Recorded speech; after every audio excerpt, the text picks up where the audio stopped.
नमस्कार दोस्तों, ocean network में आपका स्वागत है। आज बात करेंगे महाराष्ट्र की।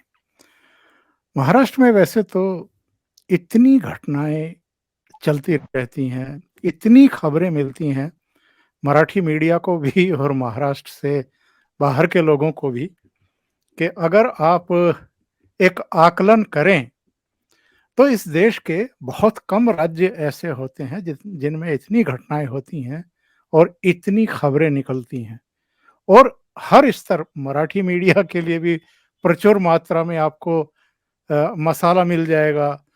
जो बाहर के आपके इलेक्ट्रॉनिक मीडिया के चैनल हैं उनके लिए भी, प्रिंट मीडिया के लिए भी, सबकी उत्सुकता बनी रहती है महाराष्ट्र की राजनीति को लेकर के। और वहाँ जो उठापटक चलती रहती है, बयानबाजी चलती रहती है। सब जानते हैं संजय राउत तो परमानेंट खबरें देने वाला एक चेहरा है, जो बात बे-बात किसी भी विषय पर उनकी तरफ से एक वो अकड़-फूँ वाले बयान आ जाते हैं और फिर वो दिन भर उनके बयान जो है वो चलते रहते हैं। फिर शाम को उन पर चर्चाएँ भी शुरू हो जाती हैं, तो प्रचुर मात्रा में वो सामग्री उपलब्ध कराते हैं। लेकिन आज हम संजय राउत की बात नहीं कर रहे हैं, या किसी दूसरे विषयों की भी नहीं बात कर रहे हैं। जो अभी हाल में 5 विधान परिषद सीटों के लिए चुनाव हुए थे, जिनमें 2 शिक्षक और स्नातक के भी थे। उनके जो नतीजे आए हैं, उसको लेकर के तमाम तरह की बातें की जा रही हैं और दावे-प्रतिदावे किए जा रहे हैं। हालाँकि देवेंद्र फडणवीस की तरफ से कुछ उस तरह की बयानबाजी नहीं हुई है या कोई जवाब नहीं दिए गए हैं। लेकिन विशेषकर नागपुर में जो भारतीय जनता पार्टी की हार हुई है और कांग्रेस का कैंडिडेट वहाँ से संभवतः जीता है, अगर मैं गलत नहीं हूँ तो, उसको लेकर के तमाम तरह की बातें की जा रही हैं। ये तो संघ मुख्यालय भी यहीं पर है, नितिन गडकरी भी यहीं से आते हैं, देवेंद्र फडणवीस का भी गृह जिला है, विदर्भ में तो जैसे भारतीय जनता पार्टी का भट्टा ही बैठ गया है, इस तरह के संकेत दिए जा रहे हैं।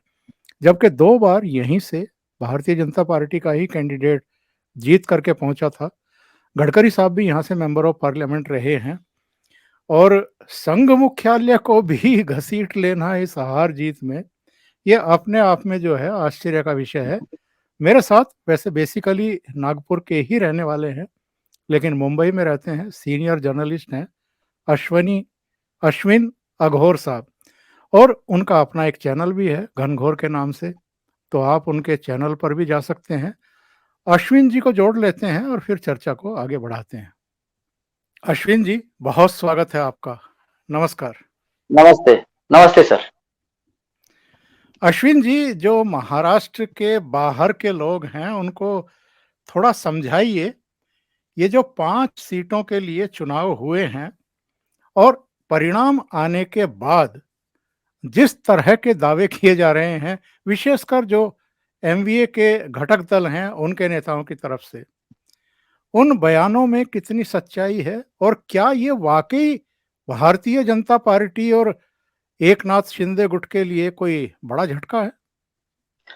नहीं देखिए, ऐसा है सर, जब से महाविकास आघाड़ी बनी है और उस महाविकास आघाड़ी की बात क्या, जब से 2014 में केंद्र में भाजपा की सत्ता आई है, पूर्ण बहुमत वाली सत्ता सरकार बनी है नरेंद्र मोदी जी के लीडरशिप में, तब से किसी भी चुनाव में, चाहे वो ग्राम पंचायत का चुनाव हो या लोकसभा का चुनाव हो, भाजपा का एक भी कैंडिडेट अगर हारता है तो वो भाजपा के लिए बहुत बड़ा सेटबैक होता है। मतलब उसके वजह से पूरे देश में भाजपा हारने वाली होती है। लेकिन ऐसा होता नहीं। अभी ये जो चुनाव की हम बात कर रहे हैं, ये विधान परिषद के जो 5 सीटों के लिए चुनाव हुए, उसमें ग्रेजुएट कॉन्स्टिट्यूएंसी है और टीचर्स कॉन्स्टिट्यूएंसी है। इसमें 5 सीटों के लिए बड़ी मुश्किल से 15-20 लाख लोगों ने वोट किया होगा। अब 20 लाख लोग क्या सोचते हैं, ये पूरे स्टेट का या पूरे देश का मूड नहीं हो सकता। लेकिन महाविकास आघाड़ी और कांग्रेस और बाकी जो विपक्ष के दल है, उनका तो हमेशा यही होता है कि भाजपा की 5 में से 4 सीटें भाजपा हार गई तो मतलब पूरे देश में अभी भाजपा का कोई भविष्य नहीं है, भाजपा आने वाले सारे चुनाव हारने वाली है, सरकार जाने वाली है, भाजपा खत्म होने वाली है। सर ये क्या है, इन लोगों का विशफुल थिंकिंग है। तो क्या कहते हैं उसको, इन लोगों के मन में ऐसा होता है कि ये ऐसा होना चाहिए। ये जो होता है ना कि अगर मैं ये सोचता हूं कि फॉर एग्जांपल नरेंद्र मोदी चुनाव हारने चाहिए, हारने चाहिए, हारने चाहिए, तो मैं लोगों को ये बताने लगता हूं कि नरेंद्र मोदी हारेंगे, नरेंद्र मोदी हार गए। ये विशफुल थिंकिंग है। ये सब हर चुनाव के बाद ये होता है। तो लेकिन इसको सीरियसली लेने में कोई इतना पॉइंट नहीं है, क्योंकि this is not the general mood off people. ये कुछ चुनिंदा लोगों का ये ओपिनियन है जिन्होंने वोट किया है। और सबसे बड़ी बात यह है कि ये इस प्रकार के जो चुनाव होते हैं उसमें स्टेट का एक लार्जर इशू कुछ नहीं होता। वहां के लोकल जो स्थानिक मुद्दे होते हैं उन मुद्दों पे ये चुनाव लड़े जाते हैं।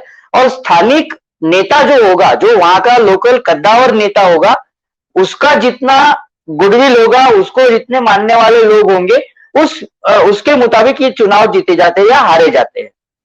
अभी फॉर एग्जांपल मैं आपको एक बात बता दूं, नासिक ग्रेजुएट कॉन्स्टिट्यूएंसी में सत्यजीत तांबे जीते हैं। कांग्रेस में थे 40 साल, तांबे फैमिली कांग्रेस में है। इस बार उन्होंने क्या रिबेल करके इंडिपेंडेंट एप्लीकेशन फाइल किया था, वो चुनाव जीत गए। वो ना कांग्रेस के तरफ से लड़े, ना एनसीपी, ना कुछ। वो खुद के भरोसे लड़े और खुद के भरोसे चुन के आए।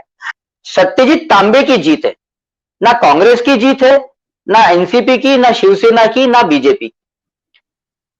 सारे के सारे चुनाव इस तरह के, मतलब विधान परिषद के या जो भी छोटे छोटे चुनाव होते हैं, वो इसी तरह लड़े जाते हैं। इसमें पार्टी का कुछ इतना लेना देना या रोल नहीं होता है। तो इस बार इन नतीजों को लेकर ये कहना कि अब महाराष्ट्र में भाजपा खत्म हो गई, देवेंद्र फडणवीस की नागपुर से है फिर भी नागपुर की सीट हार गए, गडकरी नागपुर से है फिर भी नागपुर की सीट हार गए, इन सब बातों में कोई मतलब नहीं है। ये विपक्ष के लोगों को, मतलब वो कहते हैं ना, दिल बहलाने के लिए ख्याल अच्छा है गले, उस तरह से ये चल रहा है और कुछ नहीं है। अच्छा, जून में जो बड़ी घटना हुई थी, मैं उसकी तरफ ध्यान आकृष्ट कर रहा हूं, जो सत्ता परिवर्तन हुआ। पहले शिवसेना के बहुत सारे एमएलए टूट करके सूरत पहुंचे, सूरत से फिर गुवाहाटी ले जाए गए, गुवाहाटी से गोवा होते हुए मुंबई पहुंचे, लेकिन तब तक सत्ता परिवर्तन हो चुके थे और उद्धव ठाकरे की सरकार जा चुकी थी। एकनाथ शिंदे मुख्यमंत्री और देवेंद्र फडणवीस उप मुख्यमंत्री की शपथ ले चुके थे। पर उससे पहले भी कुछ दो घटनाएं हुई थी, 1 जून के बिल्कुल शुरू में और 1 जून के लगभग मिड में, के राज्यसभा के चुनाव हुए और विधान परिषद के चुनाव हुए। तो जी, तब अगर महाविकास आघाड़ी उन दोनों चुनाव में हारी और भारतीय जनता पार्टी दोनों चुनाव जीती, तो क्या ये मान लिया जाए कि वो भी एक संकेत थे? अगर नागपुर और ये विधान परिषद के चुनाव कोई संकेत हैं, तो वो भी एक संकेत थे जो ये समझ ही नहीं पाए और सरकार भी गंवा दी इन्होंने। अरे सर देखिए, वो जो चुनाव थे, वो राज्यसभा के और विधान परिषद के, उसमें और इनमें बहुत अंतर है। वो जो थे वो जनरल, मतलब जो एमएलए चुन के देते हैं, राज्य विधान परिषद में जो एमएलए वोटिंग करते हैं, वो वाले चुनाव थे। और उन चुनावों के पहले देवेंद्र फडणवीस ने क्लियरली बोला था कि इन चुनावों में हम इतनी सीटें जीतने वाले हैं, महाविकास आघाड़ी को इतनी सीटों में हम हराने वाले हैं। देवेंद्र फडणवीस ने यहां तक बोला था कि मुझे महाविकास आघाड़ी के कुछ एमएलए आके मिले, तो उनसे ये कहा जा रहा था कि भाई ये बिन विरोध होना चाहिए, अनअपोज होना चाहिए, आप हमें मदद करो, हम राज्यसभा में आपको ऐसी मदद करेंगे, वैसा आपके लिए ये करेंगे। ये सब निगोशिएशंस महाविकास आघाड़ी वाले कर रहे थे। कांग्रेस के जो प्रदेशाध्यक्ष नाना पटोले, अजित पवार और शिवसेना के लीडर जाके उनसे मिले भी थे, लेकिन उन्होंने ये बात मानी नहीं और चुनाव हुए। तब देवेंद्र फडणवीस ने एक बात कही थी कि मुझे सत्ता पक्ष के एमएलए आके मिले, विधायक आके मिले और उन्होंने मुझे कहा है कि आप ये चुनाव लड़िए, हमें महाविकास आघाड़ी को सबक सिखाना है। ये सब क्लियरली बोला। और जिस दिन चुनाव हो रहे थे, आपने शायद वो वीडियो क्लिप देखी होगी न्यूज चैनलों पे, विधान भवन के, विधानसभा के कॉरिडोर में कांग्रेस के 3 नेताओं से देवेंद्र फडणवीस चलते चलते टकराए थे, मतलब मिले थे।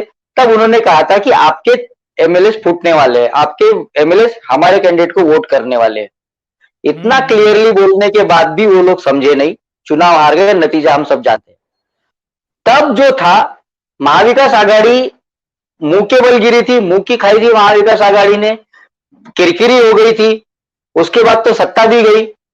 लेकिन वो होता है ना कि जब कांग्रेस जीतती है या विपक्ष का कोई कैंडिडेट जीतता है तब ईवीएम बहुत अच्छा काम करता है, लेकिन जब बीजेपी के कैंडिडेट जीतते हैं तब ईवीएम में गड़बड़ी हो जाती है, ईवीएम हैक हो जाता है। ये उसी तरह से है, मतलब अगर हम जीतेंगे तो सब सही है, बीजेपी जीतेगी तो सब गलत है। तो आज ये जो लॉजिक बता रहे हैं कि आप 5 में से 4 कैंडिडेट बीजेपी के हार गए तो बीजेपी का बट्टा बैठ गया, सब कुछ हो गया। तो इसी लॉजिक से पिछले बार जो चुनाव हुए थे उसके बाद तो सही में इनकी सत्ता गई थी। तब तो सरकार ही गिर गई थी इनकी उस चुनाव के बाद। तो इनका जो जैसे मैं कह रहा था कि विशफुल थिंकिंग होता है कि जो हमको लगता है कि ऐसा होना चाहिए वही बार बार सोच सोच के लोगों को बताते रहते हैं। ये सब बताने में संजय राउत से अलावा कौन हो सकता है माहिर? उनके पास तो पेपर भी है एडिटोरियल लिखने के लिए। पर कल भी उन्होंने एक एडिटोरियल लिखा था, उसमें ये कहा कि अभी बस खत्म हो गया बीजेपी का, एक ही कैंडिडेट चुन के आया, नागपुर के लोगों ने बीजेपी को नकार दिया है, अब 2024 के चुनाव में भी ऐसा ही होगा। तो ये सब ओवर एंथुजियाज्म है और अति उत्साह के वजह से ये सब होता है। लेकिन इन लोगों को ये समझ में नहीं आता है कि जब इसी सिमिलर कंडीशंस में, ऐसी परिस्थितियों में जब हम लोग हारे थे तब ये नतीजा इन्होंने नहीं निकाला कि अब हमारा खत्म हो गया, हम कुछ नहीं कर सकते। लेकिन बीजेपी हारेगी, एक सीट भी हारेगी तो देश भर में हारेगी, लेकिन अगर ये एक सीट भी जीतेंगे तो देश भर में जीतेंगे। ये इनका लॉजिक है, विशफुल थिंकिंग, और कुछ नहीं है। ये बताइए, ये जो आदित्य ठाकरे आजकल उछल उछल करके कह रहे हैं कि साहब मुख्यमंत्री एकनाथ शिंदे वर्ली में आ जाएं, यहाँ से चुनाव लड़के दिखाएं, क्या वर्ली की सीट खाली है? क्या आदित्य ठाकरे वर्ली से रिजाइन करने को तैयार हैं, या जहां से चुन करके एकनाथ शिंदे आए हैं वो वहां की सीट खाली कर रहे हैं? और इस तरह के चैलेंज देने का मतलब क्या है? सर एक बात मैं आपको बताता हूँ, आदित्य ठाकरे को सीरियसली लेने की कोई जरूरत नहीं है। आदित्य ठाकरे जो बातें करते हैं वो बचकानी बातें होती है। जब से ये उनकी सत्ता गई है तब से वो एक बात कह रहे हैं कि ये गद्दार है, अनकॉन्स्टिट्यूशनल गवर्नमेंट है, खोखे सरकार है। खोखा मतलब 1 करोड़, मतलब वो उन्होंने पैसा खा के पार्टी बदली है। तो इस बात में कोई मतलब नहीं है। अगर वो एकनाथ शिंदे जी को, सीएम को चैलेंज कर रहे हैं कि वर्ली में आके मेरे से, मैं रिजाइन करता हूं, आप रिजाइन करो, वर्ली में आके चुनाव लड़ो, तो वर्ली से उद्धव आदित्य ठाकरे किन परिस्थितियों में चुनाव जीते हैं ये हम जानते हैं। वहां पे एक सिटिंग एमएलए को घर पे बिठाया है, सिटिंग एमएलए का टिकट काटा है। जो एनसीपी से जो शिवसेना में आए थे सचिन अहिर, उनको ये बोला गया था कि आपको वहां से हम लोग विधानसभा का टिकट देंगे, लेकिन ऐन वक्त पर जब आदित्य ठाकरे ने सोचा कि मैं चुनाव लड़ूंगा तो सचिन अहिर का भी टिकट काट दिया। आज परिस्थिति ऐसी है कि कुछ दिन पहले, पिछले हफ्ते में ही वहां का एक कारपोरेटर शिवसेना, मतलब उद्धव ठाकरे को छोड़ के एकनाथ शिंदे गुट में गया है। जैसे जैसे बीएमसी के चुनाव नजदीक आएंगे, ये शिवसेना, उद्धव ठाकरे की जो शिवसेना है उसके कारपोरेटर छोड़ छोड़ के शिंदे गुट में जाना शुरू हो जाएंगे। ये कोई रोक नहीं सकता। ऐसे परिस्थितियों में अगर आदित्य ठाकरे को आप सीरियसली लेना चाहते हैं तो मैं उनसे ये कहूंगा कि आप वर्ली छोड़िए, आप कस्बा में जाइए। पूना में तो बाई इलेक्शन है, आप पिंपरी चिंचवड़ में जाइए, वहां से चुनाव लड़िए। कस्बा पेठ में जाइए, वहां से चुनाव लड़िए। वर्ली तो शिवसेना का गढ़ है, वो आपको तो प्लेटर पे मिला था वो कॉन्स्टिट्यूंसी, लेकिन आज वो परिस्थिति भी नहीं है। तो ये सब ऐसा है, आप जिन लाइफ में पहली बार एमएलए बने हैं वो भी अपने नाम पे बने हैं, मतलब आप ठाकरे हैं इसलिए आपको जगह मिली है। वो अगर ठाकरे नहीं होते तो आप आज कहां होते राजनीति में, ये भी आपने सोचना चाहिए। आप उस आदमी को चैलेंज कर रहे हो जिसने 40 साल राजनीति में दिए हैं जिंदगी के, आज तक एक भी चुनाव वो आदमी हारा नहीं है, उसको आप चैलेंज कर रहे हो कि आप मेरे इधर आके चुनाव लड़ो। अगर आपको ऐसा लगता है कि आप बहुत किस्मार खा है तो आप एकनाथ शिंदे जी की कॉन्स्टिट्यूएंसी पे जाइए ना, वहां से चुनाव लड़िए, फिर देखते हैं कौन जीतता है। लेकिन जी। आदित्य ठाकरे का कैसा है कि मैं बाला साहब ठाकरे का ग्रैंडसन हूं, मैं उद्धव ठाकरे का बेटा हूं, तो सब कुछ मुझे मिलना चाहिए और जो मैं जैसा मैं बोलूंगा वैसा होना चाहिए। राजनीति में ऐसा नहीं होता है। राजनीति में जो डायनास्टिक लोग होते हैं उनके हाल क्या होता है, हम राहुल गांधी को देख रहे हैं ना। आदित्य ठाकरे का तो पॉलिटिक्स में कुछ इतना एक्सपीरियंस भी नहीं है, और ये जो बातें वो करते रहते हैं ये बचकानी बातें, उनको ज्यादा सीरियसली लेने में कोई पॉइंट नहीं है ऐसा मुझे लगता है। ये तो हर दिन वो बोलते रहते हैं कि मैं ये कर दूंगा, मैं वो कर दूंगा, मेरे से डिबेट करो, मैं चैलेंज करता हूं। लेकिन आखिर at the end of the day बात यहीं पे आती है कि आपका एक्सपीरियंस क्या है, आपने आज तक पॉलिटिक्स में क्या किया है, और जिसको आप चैलेंज कर रहे हो उन्होंने क्या किया है। उनके वजह से आज आप जो है, आप ठाकरे जो है, ठाकरे वो एकनाथ शिंदे जैसे कार्यकर्ताओं की वजह से आप ठाकरे हैं। अगर वो अपनी जान पे खेलते नहीं और रास्ते पे आके संघर्ष नहीं करते, पुलिस की केसेस नहीं लेते, लाठी नहीं खाते पुलिस की, तो आप इतने बड़े नहीं होते। क्योंकि ना उद्धव ठाकरे में ना आदित्य ठाकरे में, दोनों की इतनी कैपेसिटी नहीं है कि कोई संगठन आज खड़ा कर सके दोनों। उनको तो प्लेटर पे सब कुछ मिला है, उनके पिताजी ने, दादाजी ने संगठन खड़ा किया है, वो उनको प्लेटर पे मिला है। बैठे बैठे सब झोली में आके गिरा है तो उसकी कीमत नहीं है, और उसके लिए जिन्होंने लिटरली खून बहाया है, उनका जो कंट्रीब्यूशन है आपको ठाकरे बनाने में, वो भूल के आप ये सब कर रहे हो, तो लोग आपको सीरियसली नहीं लेंगे। अब इतने दिनों से 6 महीने हो गए सरकार आके, आदित्य ठाकरे इतना बड़बड़ किया जा रहा है, जो बोल मन में आता है बोलते रहते। एकनाथ शिंदे तो उसको रिएक्ट भी नहीं करते, उसको इग्नोर करते हैं। He doesn't even take cognizance of what Aditya Thackeray says. तो दैट्स वही उनकी ये है, मतलब उसको उसी तरह ट्रीट करना चाहिए। आपने अभी राहुल गांधी का नाम लिया, ये नाना पटोले तो अभी विधान परिषद चुनाव में जो जीत मिली है कांग्रेस को, इसका श्रेय भी राहुल गांधी को दे रहे हैं। सर उनको कांग्रेस में रहना है ना, अगर राहुल गांधी को उसका क्रेडिट नहीं देंगे तो कांग्रेस में रह नहीं पाएंगे, कांग्रेस के प्रदेश अध्यक्ष रह नहीं पाएंगे वो। तो कांग्रेस और जब मतलब ये जो डायनास्टिक पार्टीज होती है ना सर, जैसे कांग्रेस है, एनसीपी है, शिवसेना है, इसमें आप कुछ भी हो जाए, उसका कुछ भी अगर अच्छा होता है तो क्रेडिट वो खानदान को जाता है, जैसे गांधी खानदान, पवार खानदान, ठाकरे खानदान। और अगर कुछ गलत होता है तो उसकी जिम्मेदारी इन लोगों की रहती है, खरगे, संजय राउत और बाकी जो एनसीपी के लीडर है वो। तो नाना पटोले अगर ये कह रहे हैं कि राहुल गांधी की वजह से ये सब जीते हैं, तो भाई राहुल गांधी ने गुजरात में भी सभा की थी, गुजरात में क्यों इतनी बुरी तरह से हारे फिर आप। हिमा, हिमाचल में तो चलो बाय फ्लूक आ गई आपकी सरकार, लेकिन गुजरात में तो दो सभाएं की थी राहुल गांधी ने, भारत जोड़ो यात्रा छोड़ के गए थे वहां पे इतना बुरा हाल क्यों हुआ फिर पार्टी का।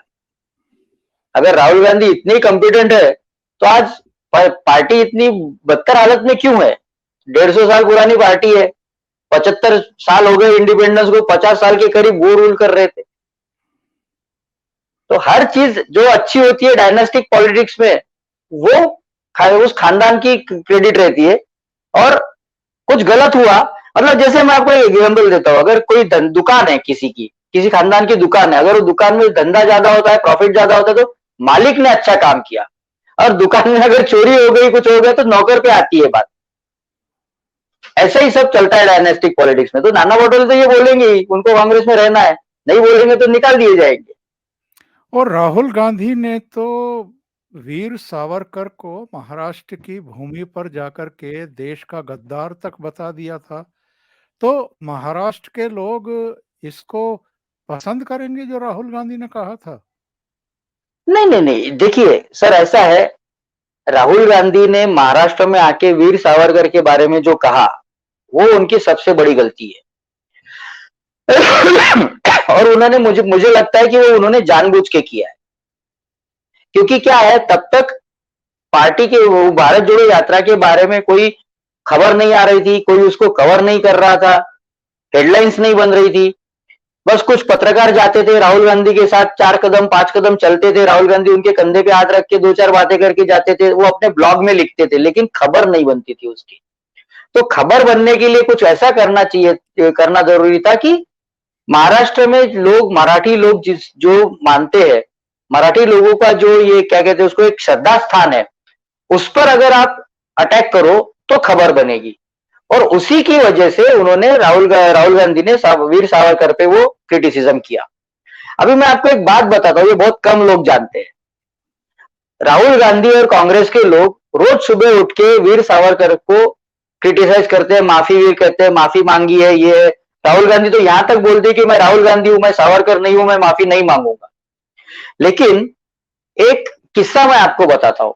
जब अंडमान से सावरकर जी को छोड़ा गया था और रत्नागिरी में उनको हाउस अरेस्ट में रखा गया था, उनकी उनको इसी कंडीशन पे छोड़ा गया था कि वो एक्टिव पॉलिटिक्स में नहीं आएंगे, रत्नागिरी में रहेंगे, जबकि उनका गांव नासिक डिस्ट्रिक्ट में भुगूर करके है, वहां के वो नेटिव थे। उनको वहां से सैकड़ों किलोमीटर दूर रत्नागिरी में लाके रखा, हाउस अरेस्ट में रखा। कंडीशन ये थी कि एक्टिव पॉलिटिक्स में नहीं जाएंगे। एक फिर जब वो रत्नागिरी में आए थे तब महात्मा गांधी उनसे मिलने गए। महात्मा गांधी ने उनसे मिलने की इच्छा जाहिर की, रत्नागिरी पहुंचे, उनके स्वागत के लिए वीर सावरकर बाहर आए घर के, और उनको पूछा कि आप तो हमें, आपको तो ऐसा लगता है कि हम भटके हुए लोग हैं, हम रास्ता भटक गए हैं, हमारा उद्देश्य जो था उससे हम भटक गए हैं, तो आज आप हमसे मिलने के लिए रास्ता कैसे भूल गए? उस पर महात्मा गांधी ने उनको जो जवाब दिया वो आपको कोई नहीं बताएगा, ना राहुल गांधी बताएंगे, ना दिग्विजय सिंह बताएंगे, ना जयराम रमेश बताएंगे। महात्मा गांधी ने उनको ये जवाब दिया कि मैं तो आपसे मिलना नहीं चाहता था, लेकिन कस्तूरबा मेरे पीछे पड़ी थी कि मैं उस आदमी से मिलना चाहती हूं जो आपसे, आपके जितना ही कट्टर देशभक्त है, बल्कि आपसे थोड़ा ज्यादा कट्टर देशभक्त है, इसलिए मैं उसको लेके आया हूं आपसे मिलाने के लिए। जी, इसका मतलब क्या है? इसका मतलब क्या है कि महात्मा गांधी भी ये मानते थे कि वीर सावरकर उनके जितने ही बल्कि उनसे थोड़े ज्यादा कट्टर देशभक्त थे। सही। तो ये महात्मा गांधी की सोच थी वीर सावरकर के बारे में। अगर कांग्रेस के लोग आपको ये बताएंगे तो उनका पूरा नैरेटिव कोलैप्स हो जाएगा, ये आपको कोई नहीं बताएगा। लेकिन और मीडिया वाले भी आपको ये बताएंगे नहीं, क्योंकि उनका भी जैसे कुछ दिनों पहले देवेंद्र फडणवीस ने कहा था कि एचएमवी मीडिया है महाराष्ट्र में, हिज मास्टर्स वॉइस, और मास्टर जो बोलेगा उसी तरह से रिपोर्टिंग करेंगे। तो ये उनके लिए भी इनकन्वीनियंट है, इनकन्वीनियंट ट्रूथ उनके लिए भी है ये। तो ये बातें आपको कोई नहीं बताएगा। अगर ये बातें बताना शुरू कर देंगे तो किस मुंह से क्रिटिसाइज करेंगे वीर सावरकर को? ये है। इसलिए राहुल गांधी ने जो किया है उसका जो परिणाम है, उसका जो रिएक्शन है वो, देखिए महाराष्ट्र के लोग वायलेंट रिएक्शन इमीडिएटली नहीं देते, इमीडिएटली क्या, कभी नहीं देते। बहुत कम ओकेजन ऐसे होते जिसमें महाराष्ट्र में कोई पॉलिटिकल इवेंट पे वायलेंट रिएक्शन आई हो। इसका पूरा जो परिणाम है, इसका पूरा रिएक्शन जो है वो आने वाले चुनावों में दिखेगा, लोग भूलते नहीं है। और सावरकर जी को, वीर सावरकर जी को इस भाषा में क्रिटिसाइज करना किसी को पसंद नहीं है महाराष्ट्र में, और ये बार बार साबित हुआ है, फिर भी राहुल गांधी वही गलती बार बार करते रहते हैं। तो जो उन्होंने किया है भारत जोड़ो यात्रा में, महाराष्ट्र में आके उन्होंने जो वीर सावरकर पे क्रिटिसिज्म किया है, उसका नतीजा तो कांग्रेस को भुगतना पड़ेगा आने वाले चुनावों में। जनरल इलेक्शन जब होंगे तब ये इसका असर दिखेगा। अश्विन जी, आखिर में मैं ये जरूर जानना चाहूंगा आपसे कि ये जो हाल में एक सर्वे आया था इंडिया टुडे और सी वोटर का, उसमें कहा गया कि साहब 48 में से 34 सीटें एमवीए जीत सकता है। मतलब मैं तो यहाँ दिल्ली में बैठा हूँ तो मुझे आश्चर्य हुआ, आप तो महाराष्ट्र में बैठे हैं, जो घटनाक्रम वहाँ चल रहा है, जिस तरह की जमीनी हकीकत है, उसमें कहीं भी ये सच के आसपास दिखाई दे रहा है दावा? जी नहीं। अभी मैं आपको एक बात बताता हूँ, ये सर्वे जो किया है, सी वोटर्स नाम का एक संगठन है, उन्होंने ये किया है।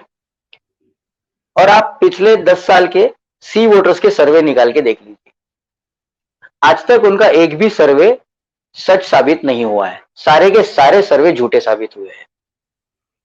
अब जहां तक रही बात एमवीए को 34 सीटें मिलने की, सर एमवीए 3 पार्टियों का संगठन है, कांग्रेस, राष्ट्रवादी और शिवसेना उद्धव ठाकरे।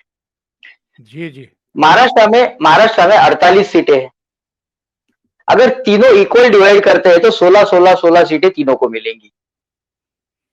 अगर ये सोचेंगे कि जिसके जितने एमपीज है उतने प्रोपोर्शन में सीटें मिलनी चाहिए, तो सबसे ज्यादा सीटें शिवसेना को मिलेंगी। लेकिन इसके लिए कांग्रेस और राष्ट्रवादी कांग्रेस कभी तैयार नहीं होगी।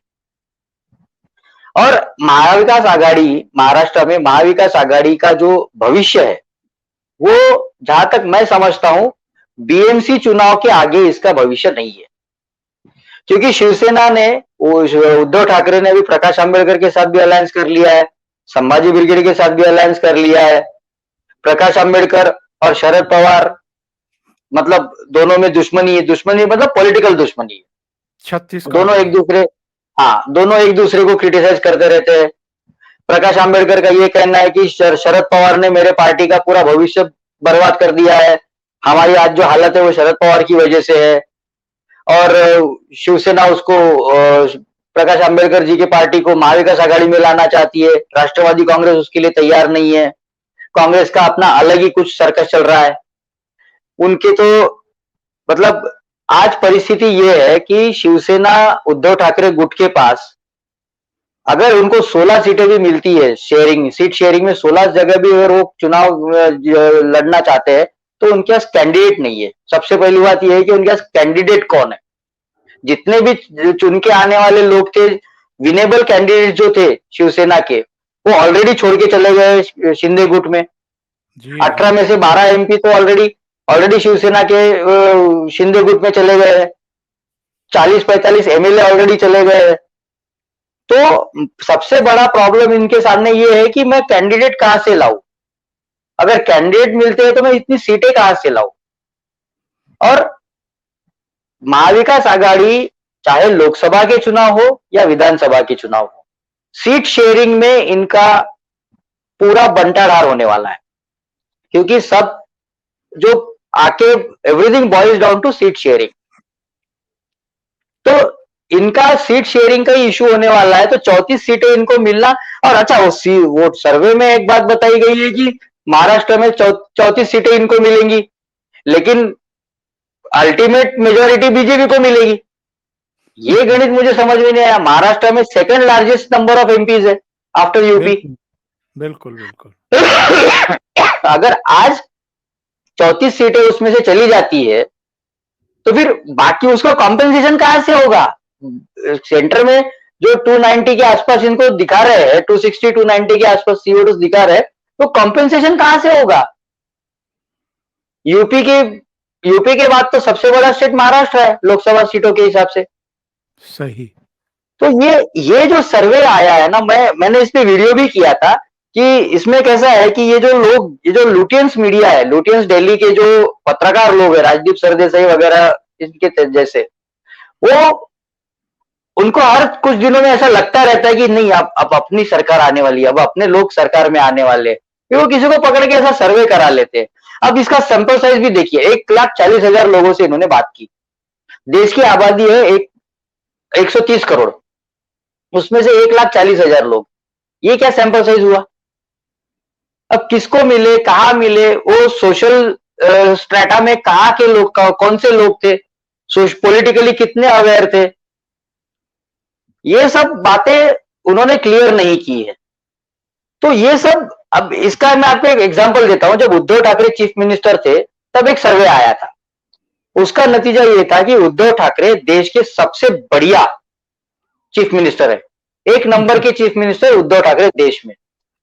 अब उसमें जो सर्वे आया उसमें जो था वो सिर्फ 1500 लोगों ने इसमें वोटिंग किया था कि Uddhav Thackeray is the best chief minister in India. तो सर्वे का नतीजा आने के बाद कुछ पत्रकार पहुंचे अजित पवार जी के पास और उनको पूछा कि साहब ऐसा ऐसा सर्वे आया है जिसमें ये कहा गया है कि उद्धव ठाकरे देश के सबसे बढ़िया चीफ मिनिस्टर है, आपको क्या लगता है। उन्होंने 3 शब्दों में उसको जवाब दिया अरे ऐसा सिर्फ 1500 लोगों को लगता है। देश की आबादी 130 करोड़ है, उसमें से 1500 लोगों को ऐसा लगता है कि उद्धव ठाकरे चीफ मिनिस्टर बहुत अच्छे हैं। वही कैटेगरी, वही लेवल का ये सी वोटर का सर्वे है। 130 करोड़ लोगों में से आप सिर्फ 1,40,000 लोगों से मिलते हो, और उसमें से कैसे आप ये पूरे देश का मूड ऑफ द नेशन कैसे उसको क्रिएट कर सकते हो? मतलब ये जैसा ये विधान परिषद के चुनाव के बाद हो रहा है ना, वैसे ही वो सर्वे भी है। विशफुल थिंकिंग, वो खुद को तसल्ली दे रहे कि नहीं ठीक है, अब नहीं तो अब हो जाएगा, अभी नहीं हुआ तो अभी हो जाएगा, इस तरह से वो सर्वे करते हैं। लेकिन उसमें आज तक मैंने जो नोटिस किया है, सी वोटर का एक भी सर्वे आज तक सही साबित नहीं हुआ है, दूर दूर तक कहीं सही साबित नहीं हुआ है। तो वो सर्वे में भी कुछ ज्यादा सब्सटेंस है ऐसा मुझे नहीं लगता। अश्विन जी, बहुत बहुत धन्यवाद ओशियन नेटवर्क के लिए इतना समय निकालने के लिए और कई मुद्दों पर अपने विचार रखने के लिए। Thank you so much.